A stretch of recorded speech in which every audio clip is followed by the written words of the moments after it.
a few months prior to the actual shooting, you were actually working with Straight Drop to try to sign him to CMG. I was. And some interactions happened at your house. Can you talk about that? Yeah. I was basically trying to put the deal together for Straight Drop. Years prior to that, it's a well-known DJ from Memphis, DJ Lil Larry. He's a friend / associate of mine, reached out to me and wanted me and my brothers to possibly give him the advance money for Moneybagg Yo. We met up at my brother's car lot. We listened to the material. And for whatever reason, my brother decided against it. Look where Moneybagg Yo is at right now. Yeah. So we was real bitter about that, you know, so, and shout out to Bag. But, so, you know, when Justin came around, you know, Justin was talented and we didn't want to miss out on this opportunity. You know, my whole goal was to try to get out the streets and stop, you know, hustling, especially at the age I'm at. And so, I reached out to my brother and asked for his assistance, you know, and we started trying to put the deal together. And I reached out to Juke and asked him to come by and check the material out. And that's how it started. Okay, so Juke is at your house. Is Straight Drop at your house also? Correct. Okay, and you guys are talking about potentially a deal with CMG. Yes. We were basically at my house. Juke was telling us how to promote the music, how to get Justin the type of buzz that was needed to actually sign to the label. Just all music business, you know, just giving us the, you know, the inside and out about how to, you know, move this thing forward as fast as we could. Okay. But then at one point, Cornelia Smith showed up at the house as well. Correct. Yeah, Cornelia Smith. I met Cornelia Smith through an associate of mine named Bobby Carter. When I was released from prison, I bought a house on my grandmother's street in Orange Mound where I grew up. And I met Cornelia through Bobby. And so on this particular night when we were having the music meeting, it was a knock at the door. And I went to the door and it was Cornelius. And I was under the impression that he just wanted some egg spills or whatever like he normally did. So I told him to come back later. I was trying to get a deal signed for Drop. And he was like, no, it's important. So I stepped outside and that's when he mentioned to me, he was like, man, they ain't trying to do nothing about Dolph trying to kill Gotti. So at that point, I never heard of that incident. You know, I heard of it. If you reverse it, I done heard of it that way, you know, the attempted hits on Dolph, but at that point, I hadn't heard anything about someone trying to do anything to Gotti. Mm-hmm. And I told him that wasn't my business. So if people don't know, Young Dolph was a rapper. He had beef with Yo Gotti. Dolph ended up getting killed. Yo Gotti brother ended up getting killed in this whole situation. And that guy was accused of paying for it to Cornelia Smith and a guy named Straight Drop. So Andre, after hearing this guy's story, because I know you talk a lot about the black community, he was getting older. He felt like he go flip his money, his drug money into the music game so he can change his life once he got out of prison. I mean, like hearing the actual background with someone, how does that make you feel? Like, you know, are people trying to change their life, especially with people with backgrounds where they've been to prison or they've been selling drugs?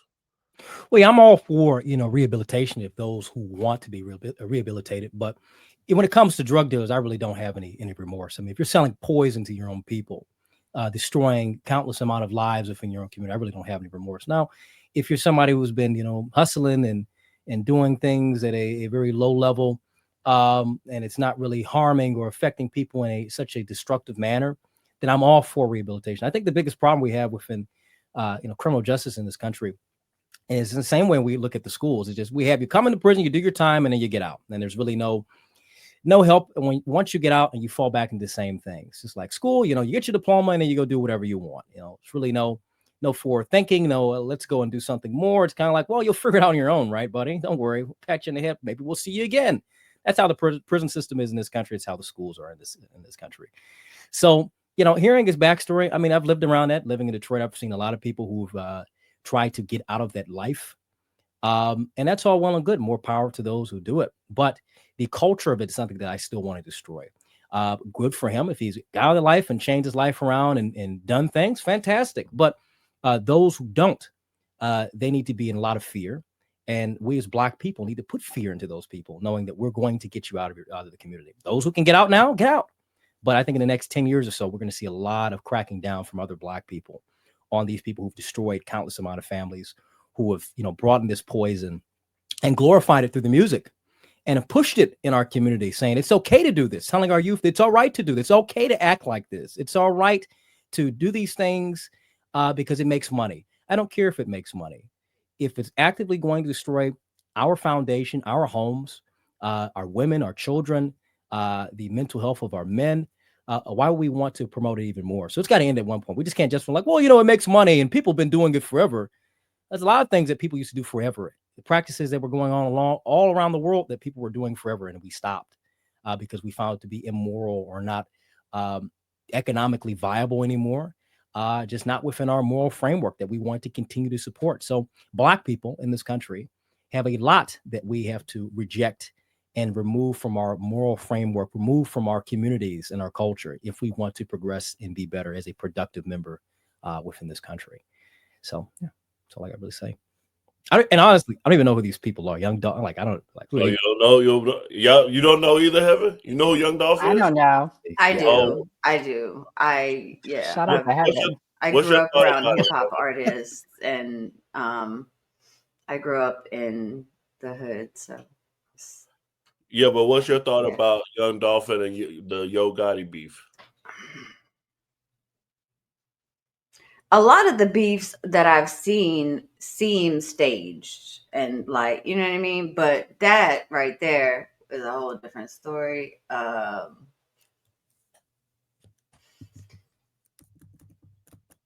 They want to be acting stupid. They want to beef. Like, I don't know. It's not productive.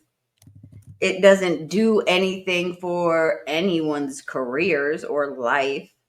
And the way I look at anything is if it's not making me or the people around me or the community that I'm around better, then there's no need for me to do it. Nora, did you have anything else? Yeah, I have one more. Because I wanted to explain the beef to you guys, but if you want to play something, you can go ahead. No, you can explain the beef, but I have something I would like to add to the conversation. I think that voices like Andre are needed because I feel like voices like his is putting a light on degenerate behavior. However, my only issue is that then people think that this is the majority of the Black community, but it's not. But unfortunately, this is what has been broadcasted and portrayed to America. So they think it's the majority of the Black community. So that's why I have to say I like Andre's voice on these things, because unfortunately it is a hard pill and hard medicine to swallow, but it has slowed down, I think, on glorifying some of the degeneracy in this country. That's all I wanted to say. All right. So I like Andre too and his topics. I'm about to put y'all up on game. Thank you. I appreciate you.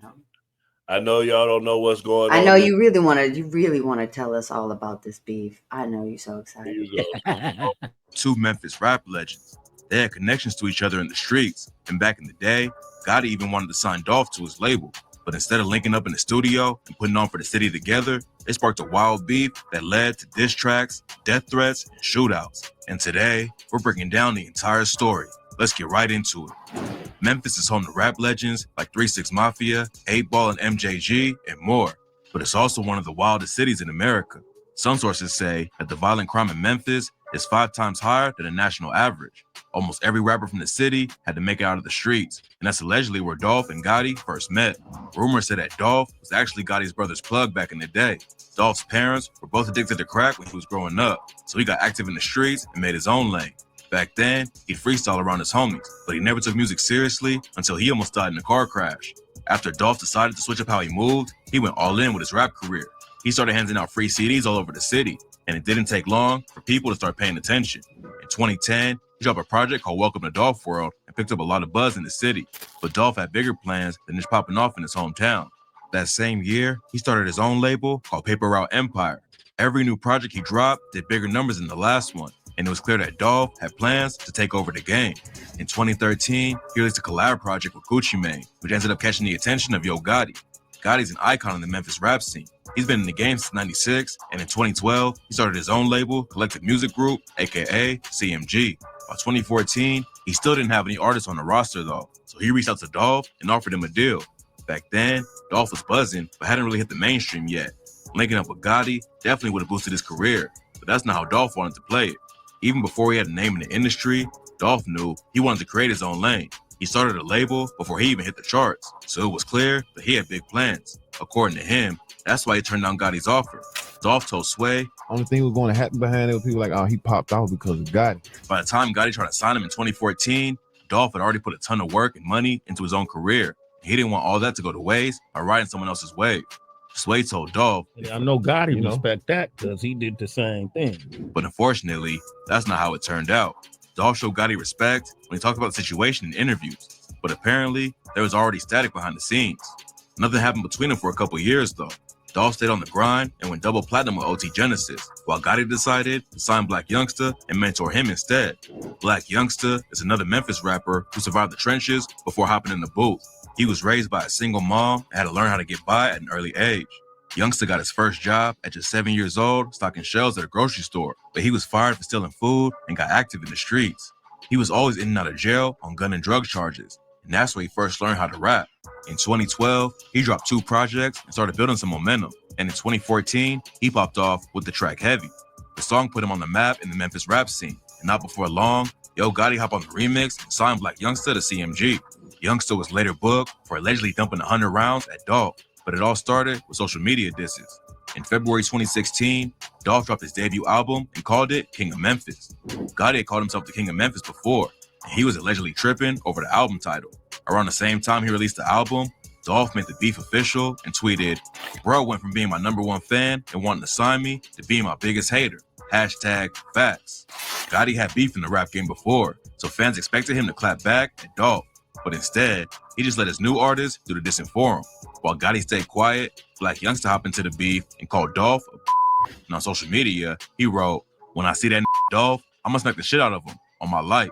Black Youngsta even rolled up to Dolph's hood with a bunch of his homies, but nothing serious went down. Then a few weeks later, Dolph clapped back on IG and aired Gotti out for hating on Memphis rappers and sending Black Youngsta to fight for him. He also accused Gotti of putting the police on him. Gotti, you was a I just got back to the city. They said you trying to put charges on me and put the police on me. And around the same time, Dolph popped on the remix of the track Ready by Trouble and said, "All of my they ready. Y'all some you scared. All on the internet telling, trying to have a real gelling. This shit around my neck so heavy. I'ma keep dripping sauce, spaghetti."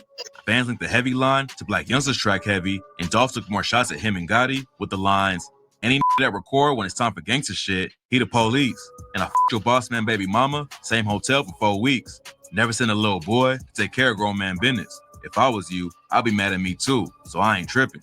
Black Youngsta clapped back with the track Shake Some, where he called Dolph out by name and said, "Dolph Thornton wanna play, I'm on tour with the K, Mac 11, Smith & Wesson, extended clip, 100 rounds on a Draco. How the you the King of Memphis? You ain't from the city, you from Chicago. Boy, you better lay low. Killers move when I say so. I love Rob instead of killing, raping mamas and shit, little." Dolph didn't respond to the track, but a few months later, he dropped the song Play With Your and took the beef with Gotti to the next level. Play With Your is a wild diss track where Dolph claimed he hooked up with Gotti's baby mama and said, "Don't play with me, Gotti. You a man. You went from my biggest fan to my biggest hater, begging me to sign with you, but I had too much paper. Still that same that used to front your big brother. Found out he a too, now I call him your big sister. And they said them on your team iron your drawers. They say you make them call you boss, but they can't call you king because that's Dolph." But instead of coming back with his own song, Gotti just tweeted, "I'm business partners with L.A. Reid and Jay-Z," and blah, blah, blah. The beef cooled off for a while after this, But then Dolph dropped a video for Play With Your and the situation got deadly. The video for the track shows Dolph stealing a girl from a Gotti lookalike, which was so disrespectful that it almost got him killed. A day after it dropped, someone let off over 100 shots in a Dolph's SUV when he was in North Carolina. The situation got crazy, but Dolph made it out alive because the whip was bulletproof. He still went on stage that night and performed Play With Your which proved that he wasn't backing down from anyone. Black youngster was charged with the shooting, but the case was dropped a couple years later due to lack of evidence. Dolph wasn't going to let the shooting slow him down, and in April 2017, he even used it to help his career. He dropped an album called Bulletproof, and the track titles were actually a message to whoever tried to take him out.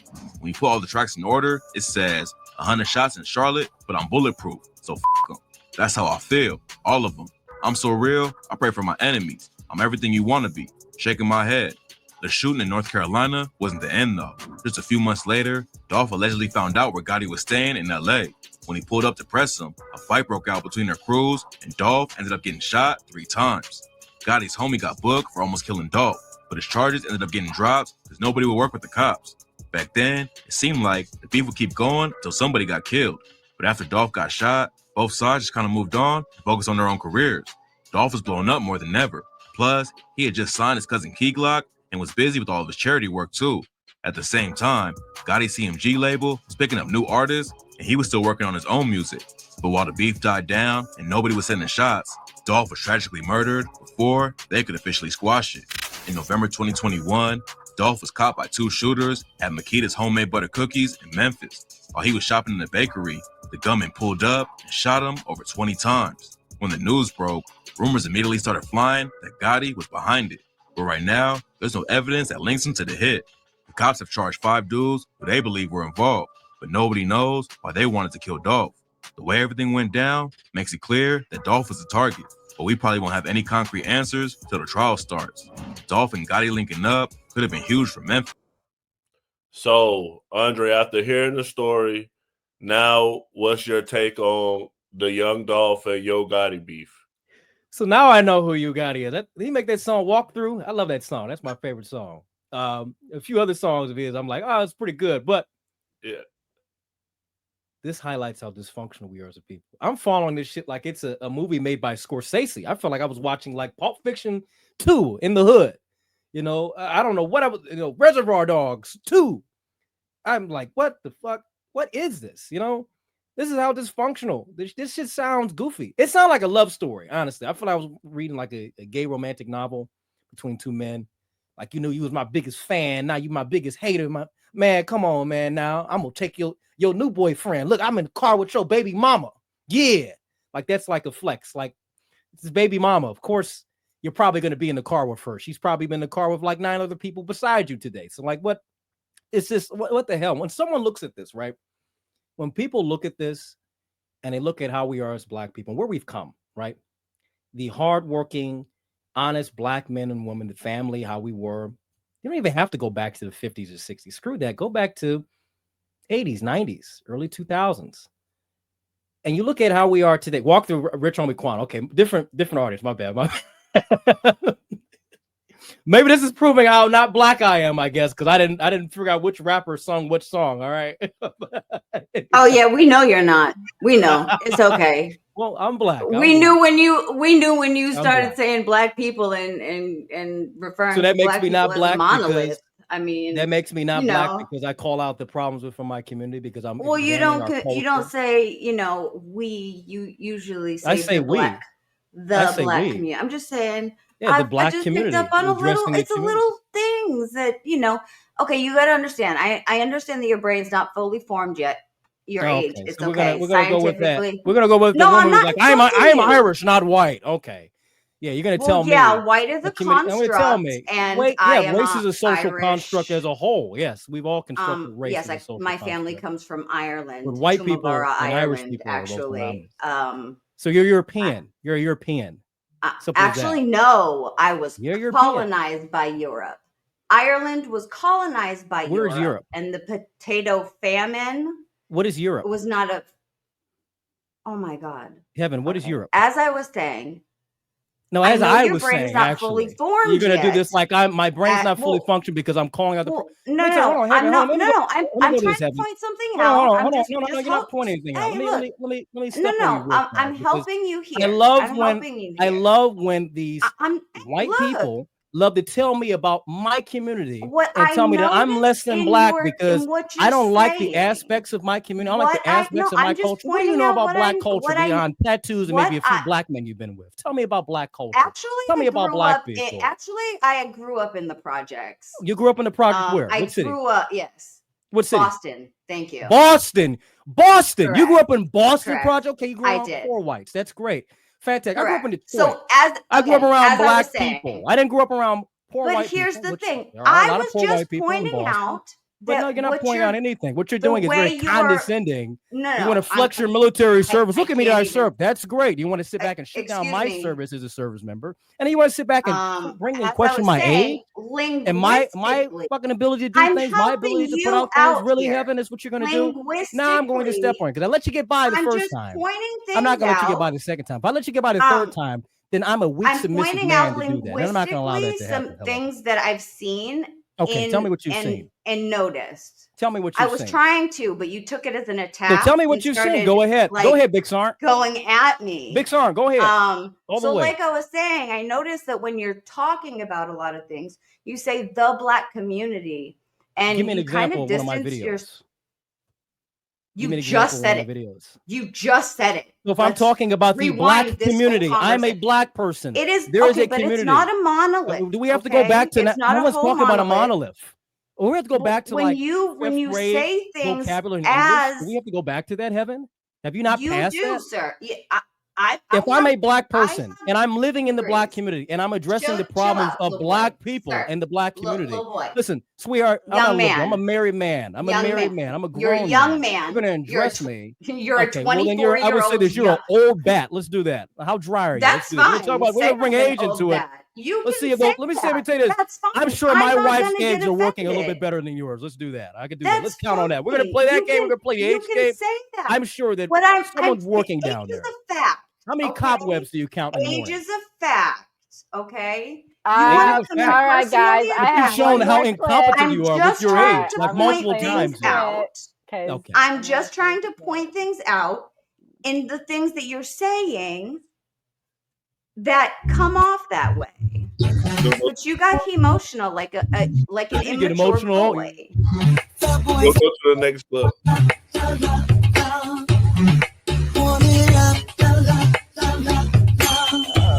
The boys are waiting. I can see you on it. You want me to teach me. Just so thieves get caught. Watch if you. Okay, so the final topic. The far right or the right is saying that this is woke. This was the Gap's ad, which, by the way, they've seen 100% surge in their sales. So the ad worked for them. It was in response to the Sydney Sweeney ad. However, you guys may or may not know, this is Cat's Eye. All the young girls know them. My daughter is a preteen and she knows them. And pretty much they're a diverse group. They have all walks of life and all races in their group. So, Gray, is this woke? No, that was a regular marketing commercial. There was nothing woke about that. That was a normal commercial. It's 1,000 commercials like that. Were you offended by the Sydney Sweeney ad as a black person? No. She has great jeans. I'll agree. That's some great ass jeans. Did that ad do anything for you, Gray? The Gap ad. Were you offended? Like, did you like it? No, I mean, it wasn't like I'm not their demographic, but I wasn't offended. It just was a regular. If I saw the ad, I wouldn't have thought anything. All right. Heaven, what's your thoughts on the ad? Does it make you want to go get you some Gap jeans now? It looks like a music video, to be honest. It didn't showcase jeans. I mean, granted, the language used in the Sydney Sweeney ad was offensive to many, many people. But at least it showcased the jean, the denim itself. I'm about to share I it. It don't. showcases the denim. It shows the jeans. I'm not gonna have the I music. mean, I don't think it showed it as much. They got the jeans. They got the jeans in the ad right there. I mean, but I don't see them up close. I see. Oh, I see what you're people saying. You know what I'm saying? Like the Sydney Yeah, Sweeney ad, it went up her whole body. It showed body. her in the jeans and in different denim and exactly. It's a music video. I can't see what they're wearing to be like, oh, I want to wear that. That's cute. It doesn't do it for me because I can't see what is the product. That's terrible product placement in your ad. Yeah, that's my my thoughts on that. Andre, what's your thoughts? Did you like the ad? You want your wife to go get her some Gap jeans now? I really don't care. It was an ad. Like people like it's woke. I haven't seen anybody say like this is. I don't know. Oh yes, Like, they who? have. Give me an example. I'm gonna give you the names. Hold on. I bet it's because the Please song. do. I bet I it's because will. of the The song. Like, who thinks that's honestly? If you This is put just like a American country marketing. song behind it and do it again, they won't say that. I promise. I need to see what lame I'm gonna show you. establishment Republican is saying like this is woke. Like, is it They Charlie are. Kirk or They're somebody? like, we're so back, but they're so jealous. Hold on, I gotta find it. Now you put me on the spot because I did see it and I was like, what the hell is wrong with these No, people? I want to see so I can clown those people because if you think Yeah, that's no, I want woke, you to clown them because it's I like, just thought what are you it was a talking stupid thing. Like I think it's a cute little ad. I don't see why they Yeah. were so up in I arms mean, about it's it. cute. It's Target ads like the It's same. cute. I've seen Target ads with the same But shit. I Like, no can't see different. the denim. Like for me, I can't Yeah, see the denim, so it wouldn't make me yeah. want to buy the jeans. But I mean, it I looked don't like a even music see. video. Yeah, I It don't even was see what's the fun. point even having the ad when they're not even showcasing the clothes. Oh, They're here just it is. This person dancing. called The American dancing was AF. good. I'm gonna American share this. AF. Who is that? Yeah, he's pretty big. He said Gap released an ad in retaliation to City Sweetie's American Eagle ad because it looks like every single woke garbage ad we've been seeing for the past 4 years. Bro, we've been seeing those ads since like the 2000s. Like, where have you been? Like, what are you talking about? Like, these ads are Right? Isn't all that over isn't America. that like Like, an old song? yeah, it's an Now, old song, and this is the Right? Gap. Like, this is the Gap. Like, what are we talking about? Like, now this Right. chick, she has Okay, a big what happened following. to fall into the gap? Hold on. She got 31,000 views. She said, in trying to prove how racist the cheeky but innocent American Eagle ad was, Gap managed to create an overtly racist ad. What a great summary of hashtag woke and its obsession with race hierarchy. Yikes.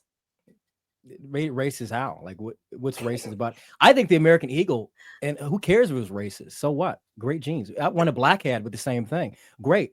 I think Americans Right. in If they general do have great both, jeans. then it wouldn't be considered racist. But they only did it with one, which is if they do it with the both, then people that's saying that like different. it's racist, like the American If Sydney Sweeney American Eagle then turned around and did it with Beyonce too, they would not have said a word.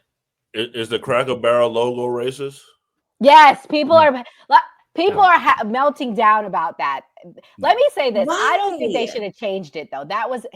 That's history. They should have left it the same. I don't like the way the store looks. It's too modern. It looks basic. Yeah, who goes in the Cracker Barrel now? Correct. I love Cracker Barrel. I think I don't love it that's anymore. probably the problem that people don't really go in there anymore. So they're trying to make it more modern. Yeah, so that's that what they people will said. They're go in trying to there. make it appeal to younger people. That's what they said. Well, don't change the Olive logo. Garden did the add, same thing. And add like a different menu, or like, get an ad where you shake some ass. You get some jeans and you shake some ass. It says Cracker Barrel. Then you get some people in there. I'll go in there if they were shaking it. Listen, the Cracker Barrel was like Hooters. I might be in there every week. I don't know. Hooters shut down. Did you know that they filed bankruptcy? You're a married man, Andre. Hey, listen, we can look. We just can't touch. Get it together. You can sit down at the table. You just can't go to bed with her. That's all it is. Jeez. I'm a Kevin Samuels. Aren't you a Christian? Am I Christian? Yeah, most certainly. Isn't that not a sin to lust after someone? A lot of things we partake in is a sin, in life. I'm just asking. Well, this was definitely a great show. This was good energy on this show. As always, we bring the energy on the new party. So Andre, we'll try to get Andre and Heaven to come and start doing the lunch with me and Nora. Andre, I'll start with you. What's your closing thoughts? Well, it's been a great show. I've enjoyed the conversation with everyone, especially Heaven. We've had a great back and forth. It's been very enjoyable. Not really too much I can really say beyond that. I love the new party. Great shows, Thank great you. live streams. Been very kind to me, and yeah, follow them and stay tuned for more content. For sure. Heaven, you ready?